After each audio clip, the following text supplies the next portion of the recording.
இறையேசுவில் வாழ்ந்த சகோதர சகோதரிகளே, கிறிஸ்து பிறப்பு காலத்தை நிறைவு செய்து புது காலத்தை ஆரம்பிக்கின்ற இந்த முதல் நாளிலே நம்முடைய திரு அவையானது நம் அனைவரையும் ஆண்டவர் இயேசு கிறிஸ்துவுடைய திருமுழுக்கு பெருவிழாவை கொண்டாட அழைத்து வருகின்றது. திருமுழுக்கு என்பது நம் அனைவரையுமே நம்முடைய ஜென்ம பாவத்திலிருந்து விடுவிக்கின்றது. ஆதாம் ஏவாள் வழியாக இந்த உலகத்திற்கு வந்த பாவ தலையின் பிடியிலிருந்து நம்மை விடுவித்து நம் அனைவரையுமே இறைவனுடைய சுவிகார மக்களாகவும் கத்தோலிக்க திரு அவையின் உறுப்பினர்களாகவும் மாற்றுகிறது என்று நாம் நம்புகின்றோம். அதைத்தான் நம்முடைய திரு அவையும் நமக்கு போதிக்கின்றது. திருமுழுக்கு நம் அனைவரையுமே ஜென்ம பாவத்திலிருந்து விடுவிக்கின்றது. ஆனால் ஆண்டவர் இயேசு கிறிஸ்து ஜென்ம பாவம் இல்லாமல் உற்பவித்தவர். கன்னி மரியாவுடைய உதரத்திலே அவர் கருத்தரிக்கின்ற பொழுது தூய ஆவியின் வல்லமையினால் அவர் கருத்தரிக்கப்பட்டார். ஜென்ம பாவம் இல்லாமல் கருத்தரிக்கப்பட்டார். ஜென்ம பாவம் இல்லாமல் இந்த உலகத்திலே பிறந்தார். அதோடு கூட அவர் கடவுளுடைய மகனாக இருந்தார். இறை திருமகன் என்று அழைக்க பெற்றார். அப்படி ஜென்ம பாவம் இல்லாமல் இறை திருமகனாக இருந்த ஆண்டவர் இயேசு கிறிஸ்து எதற்காக திருமுழுக்கு பெற வேண்டும், ஏன் அவர் திருமுழுக்கு பெற வேண்டும் என்பதை குறித்து இது நாம் சிந்தித்து அதன்படி வாழ இன்றைய பெருவிழாவானது நமக்கு அழைப்பு தருகின்றது. ஆமன் பார்த்த சகோதர சகோதரிகளே, ஆண்டவர் இயேசு கிறிஸ்து ஜென்ம பாவம் இல்லாமல் உற்பவித்து ஜென்ம பாவம் இல்லாமல் உலகத்திலே பிறந்தவர். அவர் எதற்காக திருமுழுக்கு பெற வேண்டும்? இன்றைய இறை வார்த்தையின் அடிப்படையிலும் இன்றைய திருவிழா சொல்லுகின்ற செய்தியின் அடிப்படையிலும் நாம் சிந்தித்து பார்க்கின்ற பொழுது நம் அனைவருக்குமே 3 மறை உண்மைகள் தெள்ள தெளிவாக எடுத்துச் சொல்லப்படுகின்றன. முதலாவதாக, ஆண்டவர் இயேசு கிறிஸ்து எதற்காக திருமுழுக்கு பெற வேண்டும் என்றால், ஆண்டவர் இயேசு தன்னையே முழுமையாக மக்களோடு ஐக்கியப்படுத்திக் கொள்ள ஆசைப்பட்டார்.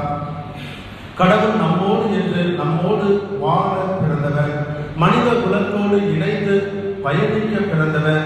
அவர் ஒருபோதும் தன்னை மனிதனிடமிருந்து பிரித்துக் கொள்ள ஆசைப்படவில்லை. மாறாக தன்னை மனிதர்களோடு அடையாளப்படுத்திக் கொள்ள, தன்னை மனிதர்களோடு ஐக்கியப்படுத்திக் கொள்ள அவர் ஆசைப்பட்டார். மனிதர்களோடு என்றென்றும் உடன் இருக்க வேண்டும் என்று அவர் ஆசைப்பட்டார். ஒரு சிறுமியின் வாழ்க்கையில் நடந்த நிகழ்ச்சி. 7ஆம் வகுப்பு படித்துக் கொண்டிருந்த சிறுமி, 12 வயது மிக்கவள், மிகவும் திறமைசாலி, மிகவும் அழகு நிறைந்தவள், நன்றாக படிக்கக்கூடியவள். அந்த சிறுமிக்கு அழகான கூந்தலும் இருந்தது. 12 வயது சிறுமிக்கு நீளமான கூந்தல் இருந்தது. அப்படிப்பட்ட அந்த சிறுமி ஒரு நாள் தன்னுடைய தாயிடத்திலே சென்று, அம்மா, நான் இந்த முடியை வெட்ட ஆசைப்படுகின்றேன், மொட்டை போட ஆசைப்படுகின்றேன், எனவே அப்பாவிடமிருந்து எனக்கு அனுமதி பெற்று தாருங்கள் என்று கேட்கின்றார். அந்த தாயாருக்கு மிகவும் ஆச்சரியத்தோடு தன்னுடைய மகனிடத்திலே கேட்கின்றார்கள், ஏனம்மா, உன்னுடைய முடி உனக்கு அழகாக இருக்கின்றது, நிறைய பேர் உன்னுடைய முடியை பார்த்து ஆச்சரியப்படுகின்றார்கள், வியக்கின்றார்களே, ஏன் இந்த வயதிலே நீ மொட்டை போட வேண்டும் என்று ஆசைப்படுகின்றார் என்று கேட்ட பொழுது அந்த சிறுமி சொன்னார், அம்மா, என்னோடு படிக்கின்ற ஒரு சிறுமி, மேரி என்று அழைக்கப்படுகின்ற அந்த சிறுமி திடீரென்று புற்றுநோயினால் பாதிக்கப்பட்டார். 3 மாதங்கள் அவள் கீமோதெரபி எடுத்துவிட்டு இப்பொழுதுதான் மருத்துவமனையிலிருந்து வீட்டிற்கு வந்திருக்கின்றார். நேற்றைய தினம் நானும் என்னுடைய நண்பர்களும் சேர்ந்து அவளை சந்திக்க சென்றோம். அப்படி சந்திக்க சென்ற பொழுது அவள் இப்பொழுது கொஞ்சம் தேறி இருக்கின்றார், பள்ளிக்கு மீண்டும் வரக்கூடிய சூழ்நிலையில் இருக்கின்றார். ஆனால் அவளுடைய தலையில் இருந்த முடியெல்லாம் கொட்டிய காரணத்தினால் பள்ளிக்கு வர கூச்சப்படுகின்றாள், வெட்கப்படுகின்றாள். மற்ற மாணவர்கள் என்ன நினைப்பார்களோ, கேலி செய்வார்கள், கிண்டல் செய்வார்கள் என அவள் வெட்கப்படுகின்றாள். எனவே நானும் என்னுடைய நண்பர்களும் இணைந்து நாங்கள் 5 பேரும் மொட்டை போடுவதாக முடிவெடுத்திருக்கின்றோம். அவளுக்காக நாங்கள் மொட்டை போட்டு பள்ளிக்கு செல்கின்ற பொழுது நாங்கள் அதிகமான பேர் மொட்டை போட்டவர்களாக இருக்கின்ற காரணத்தினால் அவளை கேலி செய்ய மாட்டார்கள், கிண்டல் செய்ய மாட்டார்கள். அவனுடைய வெட்கத்தை போக்குவதற்காக நான் மொட்டை போட ஆசைப்படுகிறேன், எனவே அனுமதி வாங்கி தாருங்கள் என்று அந்த சிறுமி கேட்டார். அன்பார்ந்த சகோதர சகோதரிகளே, அந்த சிறுமியோடு இவள் துணை நிற்பதற்காக அவருடைய வெட்கத்தை போக்குவதற்காக தானும் ஒட்டையடிக்க விரும்பியது போல ஆண்டவர் இயேசு கிறிஸ்துவும் பாவப்பட்ட மக்களோடு, அசுத்தம் நிறைந்த மக்களோடு, அழுக்கான உள்ளம் நிறைந்த மக்களோடு தன்னை அடையாளப்படுத்திக் கொள்ளவர். அந்த மக்களுடைய வெட்கத்தையும் கூச்சத்தையும் அவமானத்தையும் போக்குவதற்காக தானும் ஒட்டையை அடிப்பது போல அவர் திருமுழுக்கு பெறுவதை இன்றைய பெருவிழாவானது நமக்கு சுட்டி காட்டுகிறது. ஆக ஜென்ம பாவம் இல்லாமல் பிறந்த ஆண்டவர் இயேசு கிறிஸ்து திருமுழுக்கு பெறுவதற்கான முதல் காரணம் தன்னுடைய மக்களோடு தன்னை ஐக்கியப்படுத்தி அடையாளப்படுத்திக் கொள்வதற்காக. இரண்டாவதாக அன்பார்ந்த சகோதர சகோதரிகளே, ஆண்டவர் இயேசு கிறிஸ்து எதற்காக திருமுழுக்கு பெற்றார் என்றால், கடவுள் இந்த உலகத்தை தம்முடைய திருமகன் வழியாக மீண்டும் புதுப்பிக்க, புது படைப்பாக மாற்ற அவர் ஆசைப்பட்டார். நோவா காலத்திலே 40 இரவும் பகலும் மழையை பொழிய செய்து அந்த மழை வெள்ளத்தின் வழியாக இந்த உலகத்தை புதுப்பித்தவர். இயற்கையின் சீற்றங்களின் வழியாக இனிமேல் ஒருபோதும் இந்த உலகத்தை அழிக்க கூடாது, இந்த உலகத்தை புதுப்பிக்க கூடாது, மாறாக தம்முடைய ஒரே மகன் வழியாக இந்த உலகத்தை புதுப்பிக்க வேண்டும் என்று ஆசைப்பட்ட கடவுள் தன்னுடைய திருமகளின் அந்த திருமுழுக்கின் வழியாக இந்த உலகத்தை புதுப்பிப்பதை நாம் பார்க்கின்றோம். தொடக்க நூல் புத்தகத்திலே பார்க்கின்றோம். முதல் 2 அதிகாரங்களிலே தந்தையாக கடவுள் இந்த உலகத்தை படைக்கின்ற பொழுது அங்கு 3 கடவுளுடைய இறை பிரசன்னம் இருந்ததை திருவிவிலியமானது நமக்கு சுட்டி காட்டுகின்றது. தந்தையாக கடவுள் எல்லாவற்றையும் படைப்பவராக அங்கு இருக்கின்றார். சுதனாகிய மகனாகிய கிறிஸ்து ஆண்டவர் இயேசு அங்கு படைப்பின் காரணியாக இருக்கின்றார். தந்தையாக கடவுள் இந்த உலகத்தை படைத்த பொழுது தம்முடைய வார்த்தையால் படைத்தார் என்று திருவிவிலியம் சுட்டி காட்டுகிறது. ஒளி உண்டாகுக, நீர்த்திரள் உண்டாகுக, வானம் உண்டாகுக, வானத்திலே பறவைகள் உண்டாகுக, விண்மீன் உண்டாகுது என்று தன்னுடைய ஒரே வார்த்தையால் அவர் இந்த உலகத்தை படைத்ததாக திருவிவிலியம் சுட்டி காட்டுகிறது.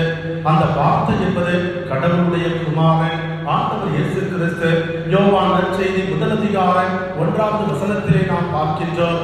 அங்கு யோவான் அழகாக சொல்லுகின்றார், தொடக்கத்திலே வார்த்தை இருந்தார், அந்த வார்த்தை கடவுளோடு இருந்தார், அந்த வார்த்தை கடவுளாகவும் இருந்தார் என்று. ஆகவே தொடக்கத்திலே கடவுள் படைத்த பொழுது வார்த்தையாகிய சுதன் அங்கு தந்தையாகிய இறைவனோடு இருந்து செயல்பட்டார் என்பதை நாம் அறிந்து கொள்ள முடிகிறது. அதே போல தொடக்க நூல் புத்தகம் 1வது அதிகாரம் 2வது வசனத்திலே கடவுள் படைக்கின்ற பொழுது அங்கு தூய ஆவியானவர் நீர் திரளின் மீது அசைவாடி கொண்டிருந்தார் என்பதையும் நாம் வாசிக்கின்றோம். ஆக கடவுள் உலகத்தை படைத்த பொழுது, எல்லாவற்றையும் படைத்த பொழுது அங்கு 3 கடவுளுடைய தந்தை, மகன், தூய ஆவியாருடைய இறை பிரசன்னம் இருந்தது. அதே 3 கடவுளுடைய இறை பிரசன்னம் இந்த திருமுழுக்கில் இருப்பதை நாம் பார்க்கின்றோம். மகனாகிய ஆண்டவர் இயேசு கிறிஸ்து யோர்தான் ஆற்றிலே திருமுழுக்கு பெறுபவராகவே வானத்திலிருந்து வருகின்ற குரலொலியானது, இவரை என்னுடைய அன்பார்ந்த மகன், இவர் பொருட்டு நான் பூரி படைகின்றேன் என்ற அந்த குரலானது தந்தையாகி இறைவனுடைய குரலாகவே அந்த நேரத்தில் இறங்கி வந்த அந்த குரானானது தூய ஆவியாகவும் சித்தரிக்கப்படுவதை நாம் பார்க்க முடிகிறது.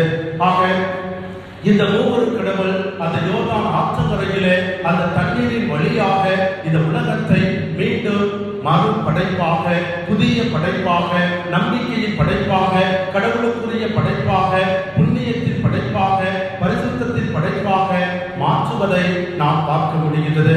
மூன்றாவதாக அன்பார்ந்த சகோதர சகோதரிகளே, ஆண்டவர் இயேசு கிறிஸ்து எதற்காக திருமுழுக்கு பெற வேண்டும் சிந்தித்து பார்க்கின்ற பொழுது நமக்கு வருகின்ற கடைசி செய்தி என்னவென்றால், தந்தையான கடவுள் திருமுழுக்கின் வழியாக ஆண்டவர் இயேசு கிறிஸ்துவை யார் என்பதையும், அவர் எப்படி வாழப் போகின்றார், என்ன பணியை செய்ய போகின்றார், எப்படி பாடுபட்டு துன்பங்களை அனுபவித்து அவர் இறக்கப் போகின்றார் என்ற மறை உண்மையை அந்த திருமுழுக்கின் வழியாக வெளிப்படுத்துவதை நாம் பார்க்கின்றோம்.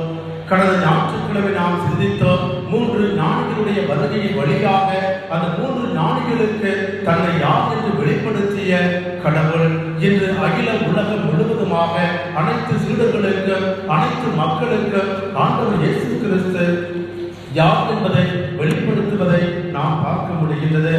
எப்படி என்றால், தந்தையாக இறைவனுடைய வார்த்தையிலிருந்து அவருடைய குரல் ஒளியிலிருந்து ஆண்டவர் இயேசு யார் என்பதை நாம் தெரிந்து கொள்ள முடியும். அந்த குரல் ஒளி சொன்னது, இவரே என் அன்பார்ந்த மகன். அப்படி சொல்வதன் வழியாக தந்தையாகிய கடவுள் ஆண்டவர் இயேசு கிறிஸ்து சாதாரண மனிதன் அல்ல, மாறாக இவர் என்னுடைய மகன், இறை திருமகன் என்பதை அவர் சுட்டிக்காட்டுவதை நாம் பார்க்க முடிகின்றது. திருப்பாடல்கள் 2-7 வசனத்திலே பார்க்கின்றோம். அங்கு யாவே கடவுள் தாவீது அரசரை பார்த்து இவரே என் அன்பார்ந்த மகன் என்று சொல்வதை நாம் பார்க்கின்றோம். அது தாவீதை குறித்து சொல்லப்பட்ட வரியாக இருந்தாலும் மெசியாவை குறித்து சொல்லப்பட்ட செய்தி என்பதை யூதர்கள் நம்பினார்கள். அங்கு சொல்லப்பட்ட அதே செய்தி இன்றைய நற்செய்தியிலே ஆண்டவர் இயேசு திருமுழுக்கு பெறுகின்ற பொழுது இவரே என் அன்பார்ந்த மகன் என்று வழங்கப்படுகின்றது. அப்படி சொல்வதன் வழியாக ஆண்டவர் இயேசு கிறிஸ்து தன்னுடைய மகன் என்பதை ஆண்டவர் வெளிப்படுத்தி இவர் பாடுகள் பட்டு துன்பத்தின் வழியாக இந்த உலகத்திற்கு மீட்பை கொடுக்க இருக்கின்றார். அவருடைய வாழ்க்கையும் அவருடைய இறப்பும் உயிர்ப்பும் என்னை மாட்சிமைப்படுத்தும். எனவே அவர் பொருட்டு நான் கூறி படைகின்றேன் என்று ஆண்டவர் சொல்வதை பார்க்கின்றோம். இன்றைய முதல் வாசகத்தை நாம் வாசிக்க கேட்டோம். எசையா இறைவாக்கினர் 42வது அதிகாரம் 1வது வசனத்திலே சொல்லுகின்றார், இவர் பொருட்டு நான் குறிப்படைகின்றேன், இவர் பொருட்டு நான் மகிழ்ச்சி அடைகின்றேன் என்று. இறைவாக்கு எசாயா புத்தகத்திலே துன்புறும் ஊழியரை குறித்து 4 பாடல்கள் பாடப்பட்டிருக்கின்றன. அந்த பாடலிலே முதல் பாடலை தான் இன்று முதல் வாசகமாக நாம் வாசிக்க கேட்டோம். அந்த பாடலிலே இவர் பொருட்டு நான் குறிப்படைகின்றேன், இவர் பொருட்டு நான் மகிழ்ச்சி அடைகின்றேன், இவர் பொருட்டு நான் மாற்றி அடைகின்றேன் என்று கடவுள் சொல்வதற்கு காரணம் இதோ இந்த அன்பு திருமகன் யோர்தான் ஆற்றங்கரையிலே திருமுழுக்கு பெறுகின்ற ஆண்டவர் இயேசு கிறிஸ்து தன்னுடைய துன்பத்தின் வழியாக தன்னுடைய அவமானத்தின் வழியாக என்னை மாட்சிமைப்படுத்த இருக்கின்றார். எனவே இவர் குறித்து நான் மகிழ்ச்சி அடைகின்றேன், குறிப்படைகின்றேன், அக்களிக்கின்றேன் என்று ஆண்டவர் சொல்லுகின்றார். அன்பார்ந்த சகோதர சகோதரிகளே, ஆண்டவர் இயேசு கிறிஸ்து திருமுழுக்கு பெறுவதற்கு காரணம் தன்னையே முழுமையாக வெளிப்படுத்தி தன்னுடைய தந்தையை மாட்சிமைப்படுத்துவதற்காக, இறை திட்டத்தை நிறைவேற்றுவதற்காக நான் இந்த உலகத்திற்கு வந்தேன் என்பதை வெளிப்படுத்துவதை பார்க்கின்றோம். ஆக இந்த 3 மறை உண்மைகளும் ஆண்டவர் இயேசு கிறிஸ்துவுடைய திருமுழுக்கிலே நமக்கு தரப்படுகின்றன. நம்மோடு இருப்பதற்காகவும் நம்மோடு பயணிப்பதற்காகவும் பாவிகளாகிய நம்மோடு தன்னையை அடையாளப்படுத்தி ஐக்கியப்படுத்தி வாழ்வதற்காகவும் நம் அனைவரையுமே புது படைப்பாக மாற்றுவதற்காகவும் அவ்வாறு புது படைப்பாக மாற்றி அதன் வழியாக தந்தையாக கடவுளை மாட்சிமைப்படுத்தி அவர்களை மகிழ்ச்சி அடைவதற்காகவும் ஆண்டவர் இயேசு கிறிஸ்து திருமுழுக்கு பெற்றார் என்ற செய்தியானது நமக்கு தரப்படுகின்றது. இந்த பெருவிழாவை கொண்டாடுகின்ற ஆண்டவர் இயேசு கிறிஸ்துவுடைய பெயரால் திருமுழுக்கு பெற்ற நீங்களும் நாமும் எப்படி வாழ வேண்டும் என்பதை இன்றைய 2வது வாசகம் வழியாக நமக்கு கடவுள் வெளிப்படுத்துகின்றார். நம்முடைய கடவுள் ஆள் பார்த்து செயல்படுவதில்லை. அதுதான் பேதுருவுடைய மறை உரையிலே சொல்லப்பட்ட முதல் செய்தி. கடவுள் ஆள் பார்த்து செயல்படுவதில்லை. அதே போல திருமுழுக்கு பெற்ற நீங்களும் நானும் ஆள் பார்த்து செயல்படக்கூடாது.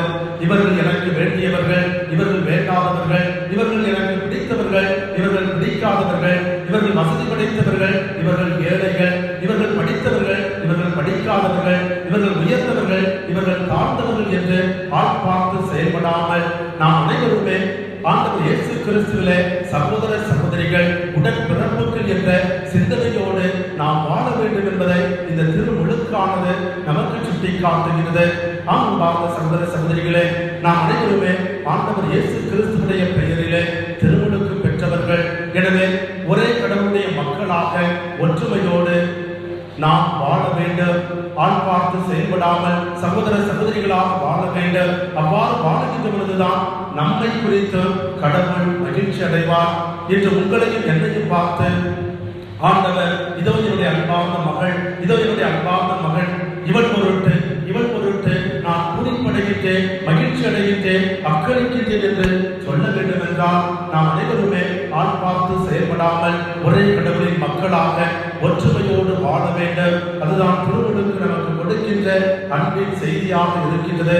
எனவே அன்பார்ந்த சகோதர சகோதரிகளே, ஆண்டவர் இயேசு கிறிஸ்துவுடைய திருமுழுக்கை குறித்து தியானித்துக் கொண்டிருக்கின்ற வேளையிலே நம்முடைய திருமுழுக்கை குறித்து நாம் தியானிப்போம். திருமுழுக்கின்